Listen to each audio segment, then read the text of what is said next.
കേട്ട് കേട്ട് ശീലിച്ച അവൾ കൊതിക്കുന്നത് ഇന്നെങ്കിലും ഇത്രയും കഷ്ടപ്പാട്. എത്ര കഷ്ടപ്പാട്, പഴയ പോലെയല്ല. ഫുഡ് ഉണ്ടാക്കണമെങ്കിൽ പഴയ പോലെ ഒന്നല്ല. ഇപ്പം എന്തൊക്കെ ഇടങ്ങേറാണ്. ഈ യൂട്യൂബ് നോക്കണം, അതിൽ പറയുന്ന സാധനങ്ങൾ കൊണ്ടുവരണം, അതിൽ പറയുന്ന പോലെയൊക്കെ ചെയ്യണ്ടേ. ചിലപ്പോ ബിരിയാണി ആക്കിയിട്ട് ചക്കര കഞ്ഞാവും, എന്നാലും ബുദ്ധിമുട്ട് എത്രയൊക്കെയുണ്ട്. ഇതൊക്കെ അവരാക്കി തന്നാൽ ഒരു പോസിറ്റീവ് ആയിട്ടുള്ള ഒരു വാക്ക്. ഇതാണ് നമ്മുടെ ഭാര്യമാർ നമ്മിൽ നിന്ന് കൊതിക്കുന്നത്. മാഷാ അല്ലാഹ്, നല്ല ഫുഡാണെന്ന് ഭാര്യയോട് പറയാ.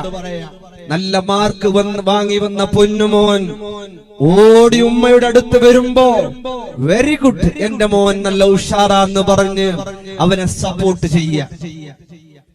നമ്മുടെ മക്കൾ കഷ്ടപ്പാടോടെ ഒരു ചിത്രം വരച്ച് കാട്ടുമ്പോ പൊന്നുമക്കൾക്ക് ഒരു നന്മയുടെ വാക്ക് പറ.